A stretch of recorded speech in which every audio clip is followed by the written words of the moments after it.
Olá, queridos, graça e paz, bom dia, tudo bem? Meu Deus, começamos mais uma semana, hoje é o primeiro dia útil, segunda-feira, e Deus tem uma palavra poderosa para o meu coração e para o seu nessa manhã, amém, irmãos? Quando a gente fala de segunda-feira, né, apesar de ser o segundo dia da semana, mas é o primeiro dia útil, eu queria que você aprendesse algo muito importante e poderoso, porque é um princípio, irmãos, milenar, princípio bíblico, antigo, e esses princípios, irmãos, sempre norteiam a vida de pessoas. Tem pessoas, irmãos, que quando descobrem como isso funciona, elas começam a viver uma experiência acima da média, ela começa a mudar de nível quando ela tem esse entendimento. Hoje muita gente tem dificuldade de entender isso, tem dificuldade de compreender aquilo que Deus tem para fazer e falar em nossas vidas por meio da palavra dele. Tem ensinamentos, irmãos, que são chaves espirituais. Eu vou gravar um vídeo sobre isso aqui, essa semana eu devo soltar esse vídeo, e eu tenho certeza que vai edificar muito a vida das pessoas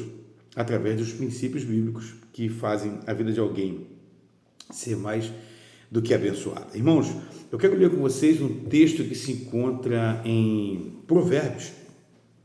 Aqui no nosso ministério, a gente fala muito sobre esse texto, sobre esse assunto, porque é o nosso dever trazer ensinamento para a tua igreja. Eu sempre ensino também, irmãos, que nós devemos ler a Bíblia. Eu sempre ensino aqui na nossa igreja, no nosso ministério, eu sempre falo uma coisa assim, olha, irmãos, duvidem do que eu estou falando. Não porque eu estou pregando coisa errada, mentira, não. É porque você tem o dever, irmãos, de conhecer o texto e de escutar o que está sendo dito. Se o que estiver sendo dito tiver coerência com o texto, beleza, amém, é bênção. Se não tiver, irmãos, não pode. Então não tem gente que fala, alguém me enrolou. Hoje não tem ninguém leigo com nada, irmãos. Hoje todo mundo tem informação do que quiser. Se você é leigo na área de direito, você está precisando de alguma informação, você dá um Google e você consegue uma solução, ou pelo menos um parecer daquilo que você está buscando.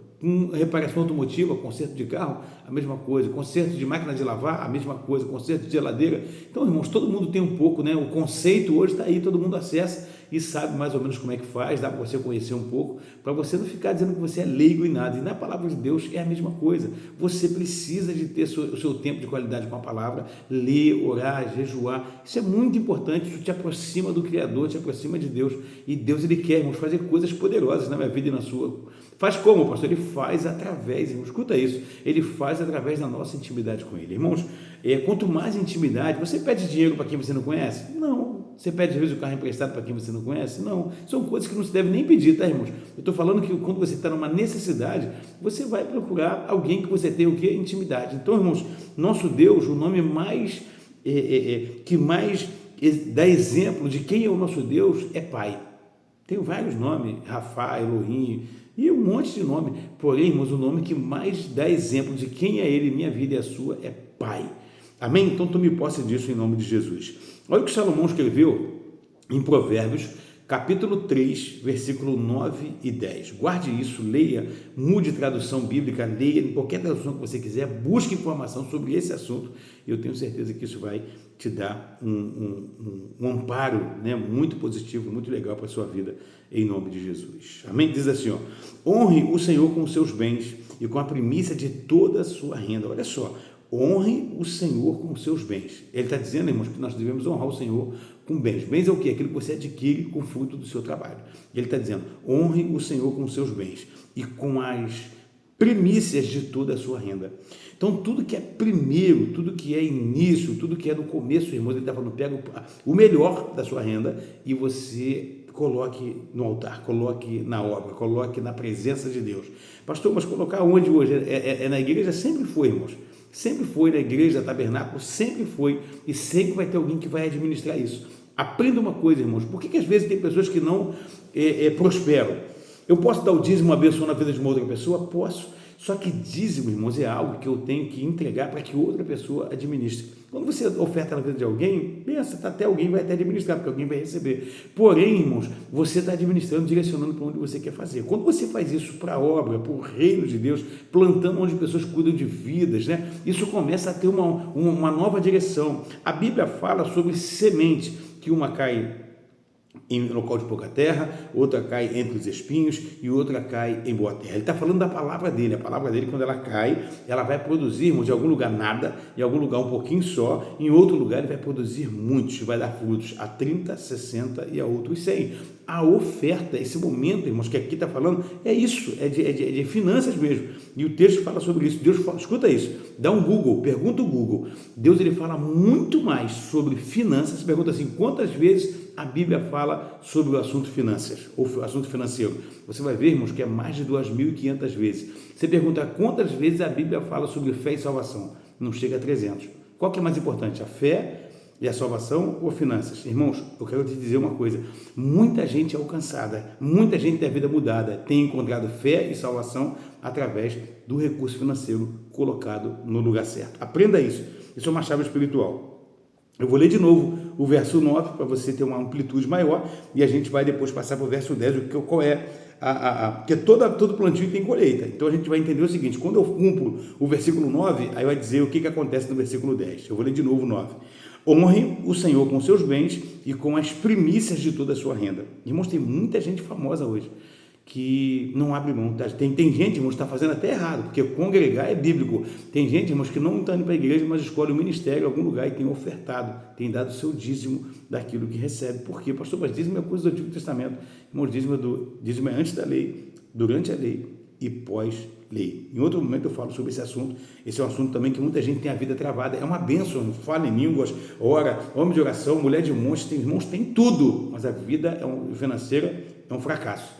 É uma desgrama, uma desgraça a vida financeira. Por quê? Porque não compreende, irmãos. Porque às vezes a gente acha que Deus é um Deus de cura, Deus, e acha que Deus não é Deus de finanças. Eu vou te incentivar de novo. Acabando de você assistir esse vídeo, vai no Google, pergunta quantas vezes a Bíblia fala sobre finanças. Tira sua dúvida, irmãos. Vai no Google, pergunta quantas vezes a Bíblia fala sobre fé e salvação. Tu vai ver a diferença, a discrepância que é isso. Por que isso? Será que Deus errou? Não. Ele vê a importância desse momento também na vida das pessoas. E às vezes a gente fala, pastor, eu não consigo separar porque não sobra. Não sobra porque você não coloca como primícia. O princípio é a primícia. Primeiro a obra, primeiro Deus, depois você começa a fazer as outras coisas. Quando você coloca Deus como primeiro lugar, eu vou ler de novo o verso 9, e você vai começar a perceber que isso é um princípio bíblico, já há muitos anos e aplicado, e o judeu não negocia isso de forma alguma. Honre o Senhor com seus bens e com as primícias de toda a sua renda, é o que o texto está dizendo. E qual é a consequência, pastor? A Bíblia diz, não é o pastor que diz, e os seus celeiros ficarão completamente cheios e os seus lagares transbordarão de vinho. Sabe o que ele está dizendo aqui? Aqui na época da agricultura, né, que era o ápice, que era o que mais funcionava, ele vai dizer assim, os celeiros, sabe o que ele está dizendo? Tudo que você plantar vai nascer tanto que você vai ter seu celeiro cheio. Deus vai completar, Deus vai suprir toda a sua necessidade. Ele vai te surpreender com aquilo que Ele tem para fazer e realizar na sua vida. Ele vai dizer assim, continua dizendo assim, olha, e os seus lagares transbordarão de vinhos. Irmãos, é prosperidade que Deus está falando sobre isso.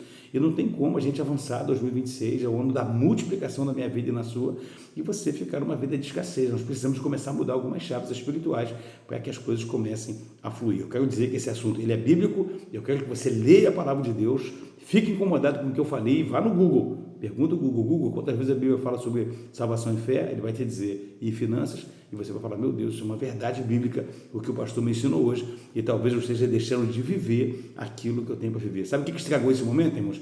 A tal da teologia da prosperidade.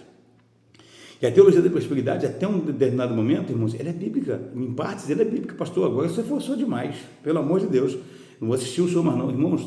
Quando você vai ler no Novo Testamento, fala a oferta, onde uma pobre viúva foi lá e deu 2 moedas, que o texto deixa claro que aquelas 2 moedas era todo o seu sustento. Quem estava ali de olho no gasofilaço não era o pastor da igreja, não, era o supremo pastor, é Cristo que estava ali. Ele observou a maneira com que nós, a igreja, fazemos aquilo ali. Ele observou isso e falou, olha, às vezes vocês estão no culto, dando glória, chorando, se emocionando, mas no momento ofertório você não enxerga que esse momento é tão espiritual como qualquer um outro aqui. E ele olha, irmãos, sabe o que talvez alguns que não gostam, não gostam nem de ouvir falar nesse assunto, sabe o que alguns fariam nesse momento? Para falar assim, se isso fosse numa igreja normal, no dia de hoje, ia falar assim, olha que o pastor sem vergonha, olha, é desonesto esse pastor, né? Olha lá, ela não tinha nada, ela deu tudo que ela tinha e ele ficou com o dinheiro daquela senhorinha lá, viúva, não tem quem sustentar ela, o que ela tinha, ela deu tudo. Só que quem estava lá, quem era? Jesus estava lá. Sabe o que ele fez?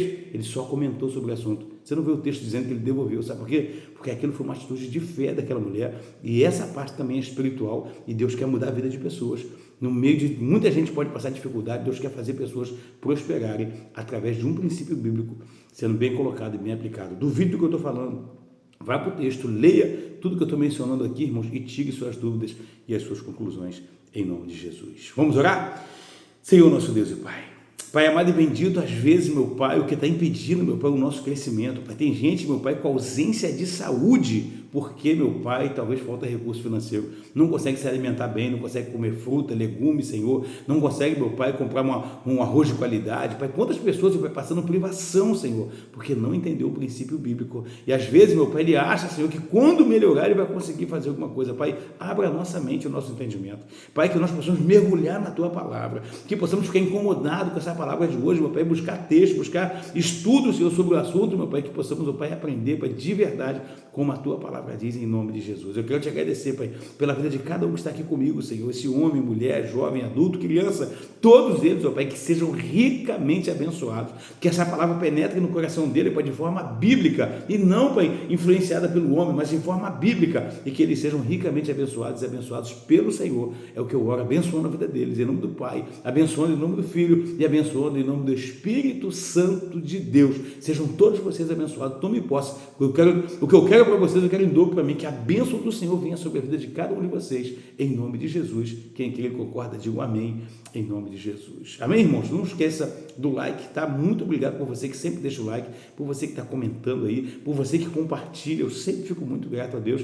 Eu vejo depois que acaba, as pessoas passam o final do dia, eu vou lá ver quantas visualizações, quantas pessoas compartilharam, e eu quero agradecer a todos vocês que têm me ajudado a fazer isso, a espalhar o Evangelho de Cristo, em nome de Jesus. Que Deus abençoe você, sua casa e sua família, em nome de Jesus.